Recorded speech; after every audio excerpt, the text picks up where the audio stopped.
What up, y'all? It's the Morning Hustle. Yes, we are in the building once again. L'Oreal, myself, Kyle Santillian. And it is that time of the day when it's time for us to honor someone for the amazing things that they are doing, especially during Black Business Month. Oh, my goodness. Of course. We have to. Today, we have to introduce our Hustler of the Week to you hustlers. Ms. Gocha Hawkins is here. Good morning. How are you today? Hey, y'all. I'm so happy, blessed to be here. It's amazing. I'm happy every day. And she looks amazing. Absolutely. Thank you so much. Most people know you. They might know you from Bold and Bougie, but you are... don't just know me for that. I'm out here about my business. Actually, I feel like more people know you for your business, and now they're getting to know you a little bit more for the reality show. Exactly. Because you can't go anywhere in Atlanta without somebody stopping you, or anywhere else. Yeah. Everybody knows me from doing hair. I originally started in Atlanta doing hair. That's how most people know me here. I did hair for 30 years. And then I pivoted in 2018 and I decided to open up a restaurant. So now everyone knows me from Gocha's Breakfast Bar. Ooh. So, yeah. So you ain't doing nobody hair no more. And then when they ask me, I frown upon it. I'd be like, no. You don't have a special client that I'll just do it just for you? No, listen. I originally thought that I was going to be able to do hair and then do a little cooking. Right. But the restaurant industry is way more demanding. It's very hard. Yeah. I mean, hard. You have there's a lot of competition too. Ain't no competition. Oh, I know Ain't no competition. No, it's a lot of great entrepreneurs out here that's doing their thing, but I don't be competing with nobody. Yeah. I'm in my own lane. I have my own niche, and 5-star services. Period. You got the restaurants, but you also got the products here. Yeah. You got to have these products. I have, like a grit line, pancake line, hot sauce, and we get ready to do syrup and some of our sauces. So, we ain't playing. What have you found being a little more difficult? Because you have the restaurant side, but then you have the product side. So it's totally different, correct? Like in the way that you have to do your business. Oh, yeah, absolutely. Like the marketing for your retail brand is totally different versus your everyday walk of life people who are coming in the restaurant just to, be serviced. So I say all the time that it's like a love-hate relationship because the employees, the turnover and the laziness, just the etiquette, it's just so different now. So I think that's about the biggest challenges that we have. Yeah. No, but marketing, it's all good. You can get it both ways, but it is challenging. It's interesting you say that. Every once in a while, I watch these reality shows on TV where the guy comes in and he saves the business.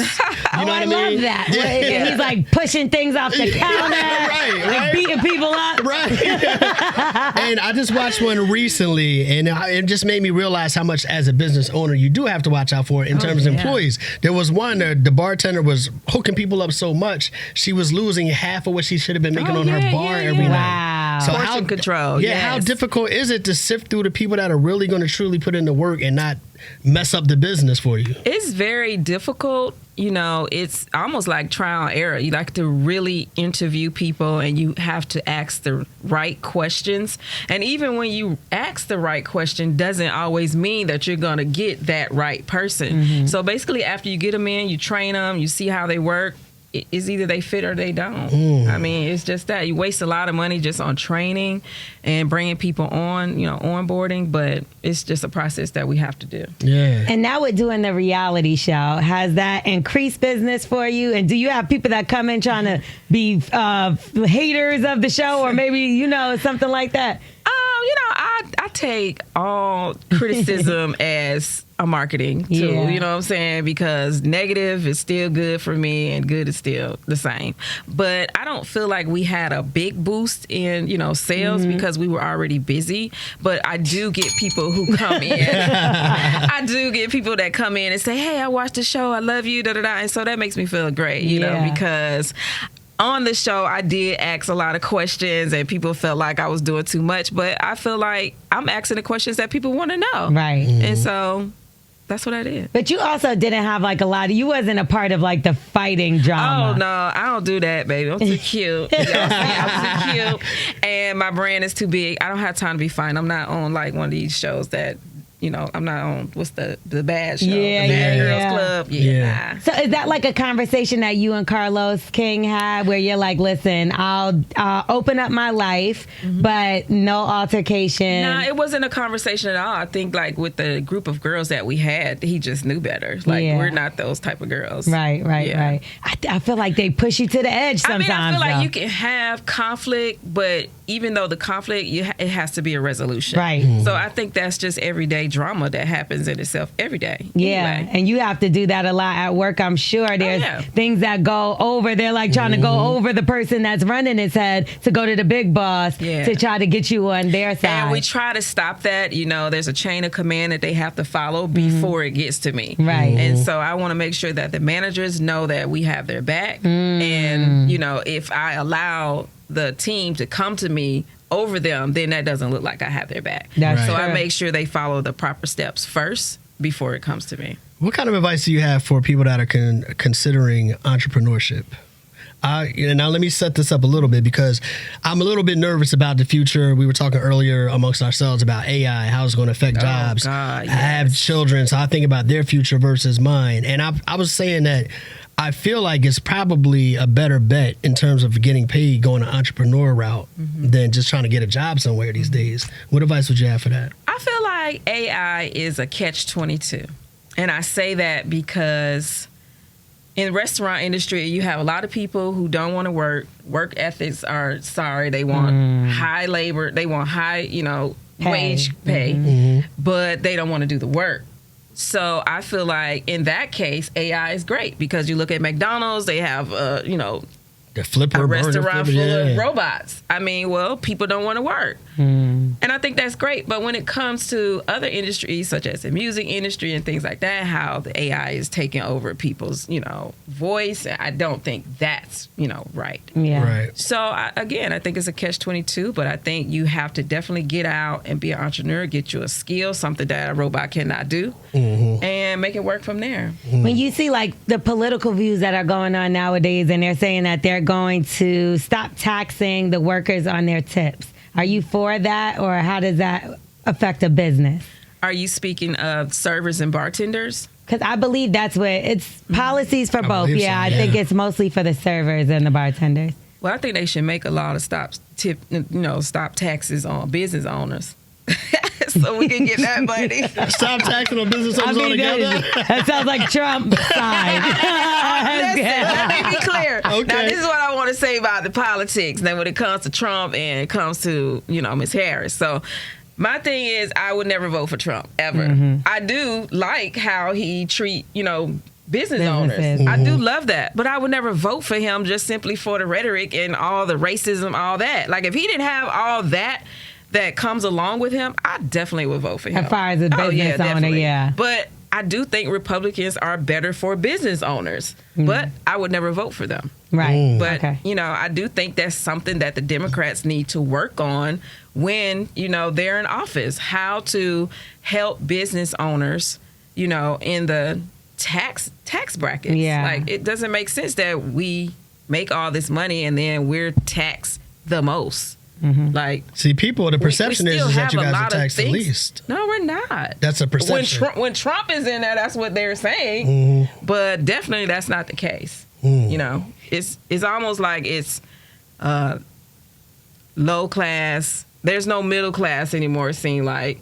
And then you have this other tax bracket. So it just has to be a balance, and it's not a balance right now. So what's some advice you would give to somebody that's like, I don't know much about the restaurant business. Everybody say I could cook and I need to open up a restaurant because that's what they do in the family. You need a I've taco been telling stand. You need a this or that. Me and my kids have a whole name for my wife's restaurant. She see? refuses to do. You Shonda's see? Carolina cuisine, where every meal tastes like home. She's like, no. I think that anything that you do, you have to be passionate behind it. whatever it is, if you just walking papers, whatever it is, you just have to have a passion for it. And I feel like that's one thing that entrepreneurs need to understand. It's not just about the money, because there's so many different avenues when it comes to the business. Like for us, it's, you got service, bartenders. You have to worry about people over pouring. You have to worry about them not carting, in the kitchen. You got to make sure that they're washing their hands, not cross-contaminating, getting people sick. There's so many things you have to have your eyes in so many places, and it moves so fast that it's a lot, and so you have to make sure that when you want to get, be an entrepreneur, that you're really set up, to be committed, because it is a lot. Because you might got to be the one cleaning the bathroom that day. You might got to be the one doing whatever needs to be done. It goes doesn't always along work. with the territory. Well, you're doing it well. Yes, you You're are. doing it well. That's why you're a hustler of the week. Yeah. For sure. Hey, Before you get up out of here, the people want to follow up with you, tap into your restaurants and your products, how can they get with you? Yes, absolutely. Gocha's Breakfast Bar, Gocha's Tapas Bar, and Gocha Hawkins. So they can follow me on all social media and our products at gochasbreakfastbar.com. Yeah. And when Get can we your walk in instant, and like flavorful, convenient grits and pancakes. I know that's right. Just add water. Soon will we be able to walk into like a Publix and see that on I the am shelf? working right now on Amazon, so I'm getting them in Amazon. I don't really want to go into the grocery stores because it's a lot more work than just the look. Okay. Looks good, but it's a lot more to it than that. Yeah. Gotta be careful with these grocery stores. That's right. With their expired stuff on the shelf. we know y'all be doing that. One word answer when it comes to the grits: butter or sugar? Butter or sugar? No, you mean salt or sugar? Like butter or sugar? Butter or sugar? No, because some people Salt put and butter salt and sugar. and butter And or sugar. and grits. in the Well, it grits. depends And on they fight over that. Some people from up north, we put sugar in our grits. I do sometimes Yeah. put sugar and butter in my I haven't grits. done it in years, but when I was younger, I did put sugar. Sugar and butter, like make it like farina, and you just cream of wheat. Cream of wheat. I know all same about that thing, one like for same sure. thing. But y'all have to, keep a watch on us. We're opening up in Atlantic Station. Okay. So that should come In by the end Atlanta. of the year. Yep, end of the year. And then we also open up a shared kitchen space on Old National. Wow, That's what's up. You there we doing go. it. So You we're doing helping it. people in the community who's not able to get a brick and mortar. You're able to come and cook there and That's fire. sell out. And if No you doubt. can't get to Atlanta, y'all already know y'all could go get it right online. There you go. All right. Thank you for stopping by today, and congratulations on Appreciate y'all so much for everything. having me. Thank For sure. you. And I'm leaving y'all some products. Okay, Oh, let's yeah. talk about I'm it. fighting with him over all of them. They all Ain't mine. no fight. You got Louisiana, Pos- Carolina cooking with LaShonda. I told you she said no, didn't I?